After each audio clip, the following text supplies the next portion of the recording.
Welcome to stock research centre. आज हम यहाँ पे बात करने वाले हैं पीरामल इंटरप्राइज के स्टॉक के बारे में। जो लोग हमारे चैनल पे नए बने हैं प्लीज़ चैनल को सब्सक्राइब कर लें, साथ ही जो बेल नोटिफिकेशन है उसको ऑन कर लें। इससे क्या होगा, आपको प्रॉपर नोटिफिकेशन यहाँ पे देखने को मिल जाएगी। स्टॉक मार्केट में प्रॉफिट भी होता है, लॉस भी होता है, तो अपने फाइनेंशियल एडवाइज़र से कंसल्ट करने के बाद ही यहाँ पे किसी स्टॉक में यहाँ पे निवेश करें। आँख बंद के किसी स्टॉक में निवेश करना नहीं है। हमारे चैनल से आप चीज़ें सीख सकते हैं कि कैसे स्टॉक मार्केट में काम किया जाता है।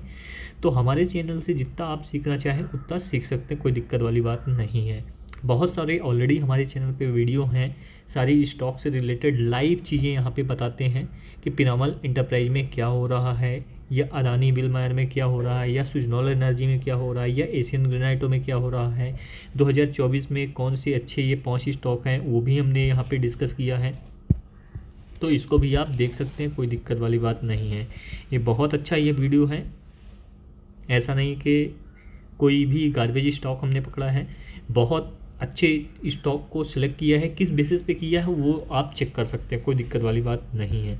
आ जाते हैं यहाँ पे पीरामल इंटरप्राइज में।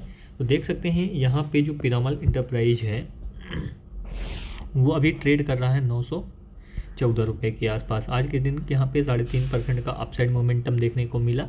एक ये NBFC कंपनी है, नॉन बैंकिंग फाइनेंशियल कंपनी है ये। तो ये देख सकते हैं ये फाइनेंस की एक कंपनी है जिसका मार्केट कैप अगर आप देखोगे तो कितना है यहाँ पे 21,800 करोड़ के आसपास, यानी 22,000 करोड़ के आसपास। इसने हाई बनाया था 1140 का, लो बनाया था 630 का। बुक वैल्यू यहाँ पे देख सकते हैं 1203 है। करंट प्राइस 914 चल रहा है। ROE यहाँ पे थोड़ा सा कम है, तो उस चीज़ को भी यहाँ पे देखना है। अब मेन मुद्दे की बात आती है, इनका बिजनेस कैसे चल रहा है। सबसे पहले यहाँ पे फाइनेंस सेक्टर में कौन सी कंपनी है, बजाज फाइनेंस। तीसरे नंबर पे 2 कंपनी तो बजाज की है, तीसरे नंबर पे जियो फाइनेंशियल, चौथे नंबर पे चोलामंडलम, फिर बजाज होल्डिंग है, श्रीराम फाइनेंस, SBI, फिर लास्ट में यहाँ पे पीरामल इंटरप्राइज यहाँ पे आपको देखने को मिल रही है। अगर यहाँ पे इनकी जो सेल्स है वो अगर आप देखें तो सेल्स यहाँ पे इनकी क्या हुई थी, डाउन हुई थी। क्या हुई थी यहाँ पे, सेल्स इनकी डाउन हुई थी दिसंबर के पहले। अगर सितंबर में देखें तो सितंबर क्वार्टर वाइज अगर कंपेयर करेंगे तो आपको क्लियरिटी आएगी। क्वार्टर वाइज यहाँ पे सेल्स इंक्रीज हुई है, sorry year wise, quarterly year wise यहाँ पे इंक्रीज हुई है प्रीवियस ईयर के क्वार्टर वाइज, और क्वार्टर ऑन क्वार्टर यहाँ पे सेल्स में गिरावट है। तो ये सीजनेबल भी रहता है कभी कभी, तो उस चीज़ को भी यहाँ पे ध्यान देना है। और इसके पहले क्या ऐसा हुआ था, यहाँ पे सितंबर 2021 में अगर देखें तो सितंबर 2021 में भी ऐसा ही था। उसके पहले देखें सितंबर 2020 में यहाँ पे थोड़ा सा रिवर्स हुआ था है। तो यहाँ पे सेल्स इंक्रीज हो रही, क्वार्टर वाइज यहाँ पे इंक्रीज हो रही है। उसके बाद यहाँ पे सितंबर के बाद दिसंबर क्वार्टर में इनकी सेल्स इंक्रीज हो जाती है। यहाँ पे देख सकते हैं सितंबर के बाद दिसंबर क्वार्टर में इंक्रीज हो जाती है, तो यहाँ भी पॉसिबिलिटी है कि इंक्रीज हो सेल्स। और यहाँ पे अगर हम बात करें नेट प्रॉफिट की, तो यहाँ पे इनका नेट प्रॉफिट अगर आप देखोगे तो यहाँ पे नेट प्रॉफिट में कमी आई है क्वार्टर वाइज, और पिछले सितंबर क्वार्टर से देखोगे तो यहाँ पे नेट प्रॉफिट अच्छा आया है, ऑपरेटिंग प्रॉफिट भी अच्छा आया है, तो नेट प्रॉफिट भी यहाँ पे अच्छा आया है। अगर ऐसी चीज़ें हैं तो ये आपको यहाँ पे हमेशा ईयर वाइज रिजल्ट देखना चाहिए। क्वार्टर वाइज रिजल्ट में अगर सीजनेबल वेरिएशन है तो वो चीज़ यहाँ पे नहीं देखनी चाहिए। तो यहाँ पे अगर ईयर वाइज देखोगे तो क्लियरिटी आएगी यहाँ पे। तो प्रीवियस ईयर से यहाँ पे इनकी जो सेल्स है, प्रीवियस 2 ईयर से उनकी सेल्स क्या हुई है, इंक्रीज हुई है। और जो प्रॉफिट है वो भी यहाँ पे फाइनेंशियल प्रॉफिट जो होता है वो भी यहाँ पे प्लस में आ गया है, ये देख सकते हो। अदर इनकम जो इनकी होती है, अदर इनकम यहाँ पे देख सकते हो 194 करोड़ हो गई है, जबकि प्रीवियस साल यहाँ पे 8560 करोड़ के आसपास था। नेट प्रॉफिट इनका यहाँ पे जो निकल के आया वो यहाँ पे 3906 करोड़ के आसपास इनका जो नेट प्रॉफिट है वो यहाँ पे निकल के आया है। तो इसमें कुछ एक्सेप्शनल आइटम भी होंगे जिसका यहाँ पे नेट प्रॉफिट या टैक्स माइनस में दिए होंगे, पहले टैक्स ज़्यादा भरे होंगे, तो वो चीज़ें भी हैं। बट अगर आप देखोगे प्रॉफिट बिफोर टैक्स तो यहाँ पे 661 करोड़ के आसपास आया है, और पिछले साल यहाँ पे ये बहुत ज़्यादा था। तो प्रॉफिट में गिरावट देखने को मिली है, जिसके कारण यहाँ पे शेयर प्राइस में भी यहाँ पे गिरावट देखने को मिली थी। बट सेल्स यहाँ पे अभी गिरी नहीं है 2 क्वार्टर से। बैलेंस शीट अगर आप देखोगे तो ये बोरोइंग तो लिए रहते हैं, बोरिंग जितना लेंगे उतने ज़्यादा यहाँ पे बिजनेस कर पाएंगे। रिजर्व इनका यहाँ पे क्या हो रहा, कम हो रहा, बढ़ रहा, तो यहाँ पे इनका रिजर्व पहले बढ़ा था, अभी 2 साल से यहाँ पे इनका रिजर्व में भी थोड़ा सा डेंट आ रहा है। किस कारण से आ रहा है वो चीज़ भी हमको देखना चाहिए।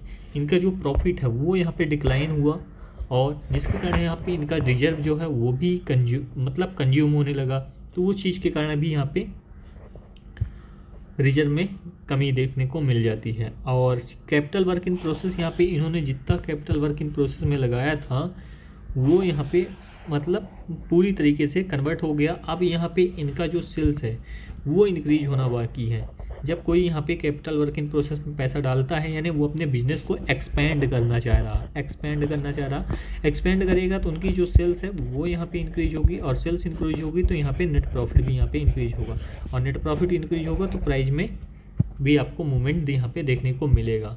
शेयर होल्डिंग पैटर्न यहाँ पे देखते हैं। शेयर होल्डिंग पैटर्न किस किस के पास कितनी होल्डिंग है। 46% के आसपास प्रमोटर के आसपास है, 28% से 20% FII ने कर लिया है अपनी होल्डिंग, और DII ने अपनी होल्डिंग 10 से 12% कर लिया है। पब्लिक की होल्डिंग इंक्रीज हो गई है, ये देख सकते हैं 21%। तो ये प्रमोटर क्या करते, जो बड़े प्लेयर हैं वो क्या करते हैं, ऊपर माल ले जाते हैं, ऊपर से माल छोड़ते हैं, नीचे माल कलेक्ट करते हैं, फिर ऊपर ले जाते हैं, फिर छोड़ते हैं।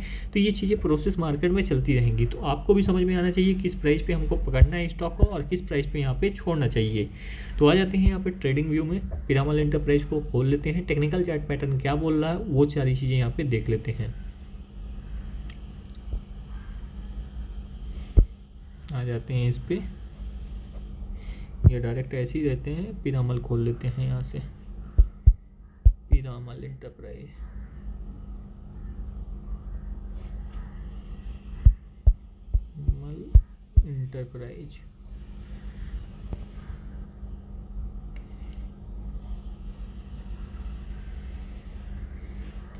यहाँ पे देख सकते हैं जो कोविड के लेवल पे ये था स्टॉक, उसी लेवल के आसपास यहाँ पे ट्रेड कर रहा है, और कोविड के लेवल के बाद ये ऊपर भी गया था, अच्छा खासा यहाँ पे ऊपर गया था, करीबन यहाँ पे 1600 के लेवल के तक ये स्टॉक गया था, और 1600 से गिर के ये स्टॉक फिर से नीचे आया था, 650 के आसपास तक चला गया था स्टॉक। उसके बाद यहाँ पे फिर से अपसाइड मूवमेंट हुआ और ये करीबन 1100-1200 के लेवल को यहाँ पे टच किया। उसके बाद गिरावट हुई और फर्दर मूवमेंट यहाँ पे कंटिन्यू चालू हो गया। ये जो एक रेजिस्टेंस बना था वो उसको ब्रेकआउट किया था यहाँ से, इस पॉइंट से, और एक बार उसको सपोर्ट ले रहा है। अब इसी पॉइंट से फिर से अपसाइड मोमेंटम यहाँ पे पीरामल में चालू हो गया है।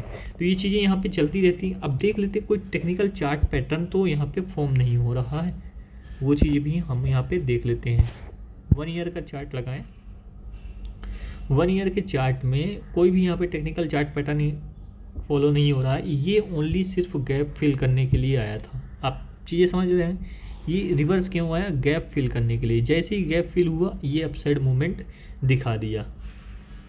तो ये चीज़ें यहाँ पे मार्केट में होती रहेंगी, और इसको बहुत ज़्यादा पीरामल इंटर फाइनेंस के स्टॉक में, इस फाइनेंस स्टॉक में, NBFC non banking finance stock में है, बट जो कंज्यूमर फाइनेंस है उस पे है, और बाकी की जो फाइनेंस कंपनी है उस पे नहीं है। जैसे होम फाइनेंस है उस पे बहुत ज़्यादा स्कोप नहीं है, और तो उस चीज़ को यहाँ पे ध्यान में रखना है आपको।